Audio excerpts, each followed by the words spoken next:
ancestors are Jewish. My wife isn't Jewish, but all my ancestors are Jewish, and my sister is Jewish. And it doesn't bother me a bit when people say Merry Christmas. Not in the slightest, not one bit. It doesn't bother me a bit when I drive through Malibu, which is where we live part of the time, and there's a creche in the middle of the town. It doesn't bother me one little bit. It doesn't bother me a bit when people end a prayer by saying in Jesus' name. It doesn't bother me one little bit. I don't think Jews like being pushed around, and I don't think Christians like being pushed around. I wish people would take a minute and stop pushing people of faith around. People of faith, especially Christians, have just taken an incredible beating, and they just keep taking and taking and taking it. And I think that at some point, they should say, you know, we're sick of taking this, and we would just like to now say that we're sick of taking it, and we're going to stop being pushed around. And we're told to be tolerant, but where's the tolerance? There's no tolerance for Christians at all. None. No, I mean, go to an elementary school. You can't say Merry Christmas. You can't have a Christmas tree. No. Not in a public school. No. I went to a public school, and I went to a public school that I would say was at least 50% Jewish, maybe 30%, but something like that. We had a Christmas tree. It didn't bother anyone. We had a Christmas pageant. It didn't bother anyone.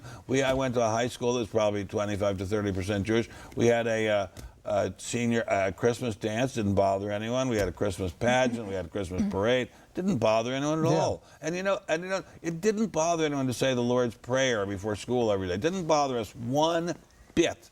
I don't know where the idea came from that this is oppressing people, and I don't know how people can even start the school day without some reminder that we live in a great country, hence we should say the Pledge of Allegiance, which they don't even say anymore in most classes, and that we should say a prayer before school. I mean, the idea that we would begin the school day without saying a prayer is just madness to me.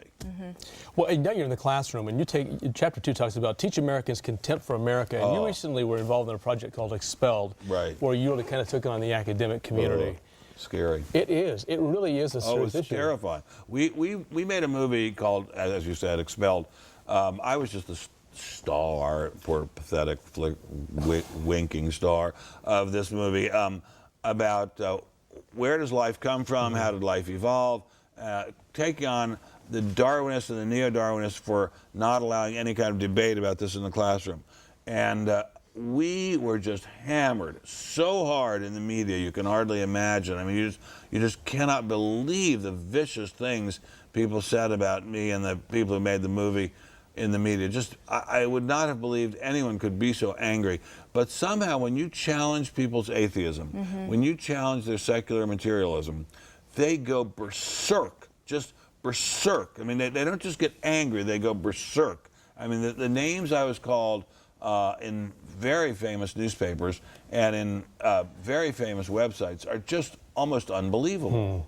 In fact, I would have said it would have been unbelievable. I would not have believed it possible that people could say the kind of things they said about me. And I will say, interestingly enough, if I may, my first reaction was to sue for libel. One guy said, Ben Stein to say that Hitler was influenced by Darwin or the death camps were influenced by Darwin is a form of Holocaust denial. Well, to call a Jew a Holocaust denier is so outrageous, it's almost unbelievable. And we showed extensive footage of the death camps, so how can we possibly be Holocaust deniers? Anyway, so my first inkling of my little thought that came into my little brain was to sue this guy. Then I thought, you know what? You'll like this. Do good to them that hate you, bless them that curse you, pray for them which use you despitefully. And I thought, that made me feel a lot better.